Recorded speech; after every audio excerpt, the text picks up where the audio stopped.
रायगडचा पालकमंत्री कोण होणार यावर गेल्या अनेक महिन्यांपासून महाराष्ट्राच्या राजकारणात तळ्यात मळ्यात सुरू आहे। महायुती सरकारमध्ये सगळं काही सुरळीत असल्याचं चित्र दिसत असलं तरी रायगड आणि नाशिकच्या पालकमंत्री पदावरून तिन्ही पक्षांमध्ये पडद्यामागे एक मोठी रस्सीखेच सुरू होती। शिंदेंची शिवसेना आणि पवारांच्या राष्ट्रवादीमध्ये याबाबत अनेक मतभेद दिसून आले। मात्र आता या वादाचा शेवट जवळपास निश्चित झाल्याचं दिसून येते, कारण थेट शिवसेना शिंदे गटाचे आमदार महेंद्र थोरवे यांनी एक मोठा दावा करत सांगितलंय की तिन्ही पक्षांमधील मतभेद आता संपले असून भरत गोगावले हेच रायगडचे नवे पालकमंत्री होणार आहेत। आता थोरवे यांनी स्पष्ट केलं असलं तरी राष्ट्रवादी या मताला सहमत आहे का? सुनील तटकरे यांनी दुजोरा दिलाय का? या मताला दुजोरा दिलाय का? आणि नाशिकच्या पालकमंत्री पदाबाबत नेमकं काय ठरलंय सगळं काही सविस्तर जाणून घेणार आहोत या व्हिडिओच्या माध्यमातून। त्यामुळे व्हिडिओ शेवटपर्यंत पहा आणि अजूनही आमच्या चॅनलला तुम्ही सबस्क्राइब केलं नसेल तर लगेच करा। नमस्कार, मी सेजल तांबे आणि तुम्ही पाहत आहात प्राइम टाइम महाराष्ट्र।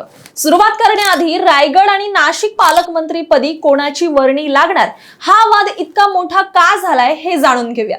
म्हणजे सरकार स्थापन झालं, मंत्रिमंडळाचा विस्तार झाला, खाते वाटपही पूर्ण झालं, पण या दोन जिल्ह्यांच्या पालकमंत्र्यांचा निर्णय मात्र सतत लांबत राहिला।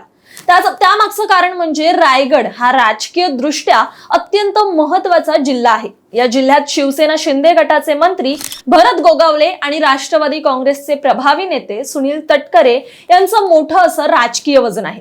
त्यामुळे पालकमंत्री पद कोणाकडे जाणार यावर दोन्ही पक्ष ठाम होते। महायुतीत तीन पक्ष एकत्र असले तरी प्रत्येक पक्षाला आपल्या नेत्याला महत्त्वाचं स्थान मिळावं अशीच अपेक्षा होती। त्यामुळे हा प्रश्न वारंवार लांबत गेला आणि अनेक बैठका होऊन देखील निर्णय काही जाहीर झाला नव्हता। दुसरीकडे नाशिकच्या पालकमंत्री पदावरूनही अशीच परिस्थिती निर्माण झाली होती। त्यामुळे दोन महत्त्वाच्या जिल्ह्यांचे पालकमंत्री बराच काळ हे जाहीरच झाले नव्हते। आता मात्र परिस्थिती ही बदलताना दिसून येते। दोन्ही जिल्ह्यांचा विकास हा रखडून राहिलाय। त्यामुळे आता पालकमंत्रीची गरज आहे। यावरच आमदार महेंद्र थोरवे यांच्या माहितीनुसार मुख्यमंत्री देवेंद्र फडणवीस आणि दोन्ही उपमुख्यमंत्री म्हणजेच एकनाथ शिंदे तसेच सुनेत्रा पवार यांनी वरिष्ठ पातळीवर चर्चा करून भरत गोगावले यांच्या नावावर शिक्कामोर्तब केलं आहे असं बोललं जाते। पुढील 1-2 दिवसात महायुतीतील तिन्ही पक्ष एकत्रितपणे निर्णय जाहीर करतील आणि रायगडच्या पालकमंत्री पदाचा तिढा हा अखेर सुटेल असा विश्वास त्यांनी इकडे व्यक्त केलाय। विशेष म्हणजे सुनील तटकरे यांनीही हा निर्णय लवकरच जाहीर होईल असे संकेत दिल्यामुळे या चर्चेला आणखीनच बळ मिळाले। दरम्यान मंत्री भरत गोगावले यांनीही या विषयावर बोलताना मोठं विधान केलं। माणगाव येथे आयोजित पक्षप्रवेश कार्यक्रमात त्यांनी असं सांगितलं की पालकमंत्री पदाबाबत चर्चा ही सर्व काही निश्चित झाली आहे आणि आता फक्त अधिकृत घोषणा करायची बाकी राहिली आहे। म्हणजे इतक्या स्पष्ट शब्दांत हे बोलणं जवळपास निर्णय झाल्याचं संकेत दिसून येतात, कारण मे-जूनच्या आसपासच विधान परिषद निवडणुकीच्या पार्श्वभूमीवर या तिढ्यावर एक तोडगा निघाल्याचं समोर आलं होतं।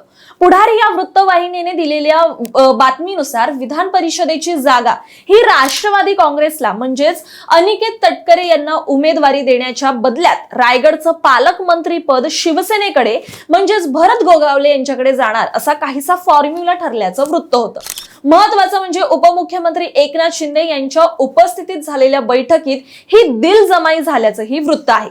विशेष म्हणजे राष्ट्रवादी काँग्रेसच्या मंत्री आदिती तटकरे यांनीही काही दिवसांपूर्वी अत्यंत संयमी भूमिका ही घेतली होती। त्यांनीही सांगितलं होतं की अंतिम निर्णय हा मुख्यमंत्री आणि दोन्ही उपमुख्यमंत्र्यांवर सोपवला आहे। भरत गोगावले यांना पालकमंत्री पद मिळालं तरी त्यांना शुभेच्छा असतील, कारण एका पदापेक्षा रायगड जिल्ह्याचा विकास हा अधिक महत्त्वाचा आहे। जिल्ह्यात 2 मंत्री आहेत, त्यामुळे दोघांनी मिळून विकासासाठी काम करणं हे गरजेचं असल्याचं त्यांनी इकडे म्हटलं। त्यांच्या या वक्तव्यामुळे वाद कमी करण्याचा प्रयत्न होत असल्याचं चित्र दिसलं। एकंदरीतच काय तर उपमुख्यमंत्री एकनाथ शिंदे यांच्या उपस्थितीत झालेल्या बैठकीत झालेली ही दिलजमाई आणि गोगावलेंनी केलेला मोठा दावा लक्षात घेता महायुतीतील तिन्ही पक्षांनी मतभेद बाजूला ठेवून एकमताने निर्णय घेतल्याचं चित्र इकडे दिसून येते। भरत गोगावले यांच्या नावाची अधिकृत घोषणा झाली तर अनेक महिन्यांपासून सुरू असलेल्या चर्चेला अखेर पूर्णविराम मिळेल हे पाहायला मिळेल।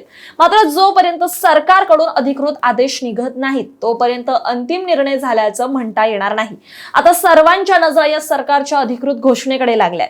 मात्र अद्याप नाशिकचा तिढा हा अजूनही सुटलेला नाहीये. त्यामुळे नाशिकमध्ये कोणाला पालकमंत्री पद मिळणार, कारण नाशिकच्या अनेक समस्यांबाबत गिरीश महाजनांवर लोक नाराज दिसून येत आहेत आणि छगन भुजबळ यांच्या नावाची बॅनरबाजी सुद्धा काही दिवसांपूर्वी करण्यात आली होती. त्यामुळे कदाचित हा निर्णय त्यांच्या बाजूने लागल्याची चर्चा किंवा शक्यता ही नाकारता येत नाही. मात्र अखेर सरकार काय निर्णय घेणार हे पाहणं महत्त्वाचं ठरणार आहे. पण तुम्हाला काय वाटतं, नाशिक आणि रायगड जिल्ह्याचा विकास कोण करू शकतं, कोणाला पालकमंत्री पद देण्यात यावं? तुमचं मत, तुमच्या प्रतिक्रिया आम्हाला कमेंट बॉक्समध्ये नक्की सांगा.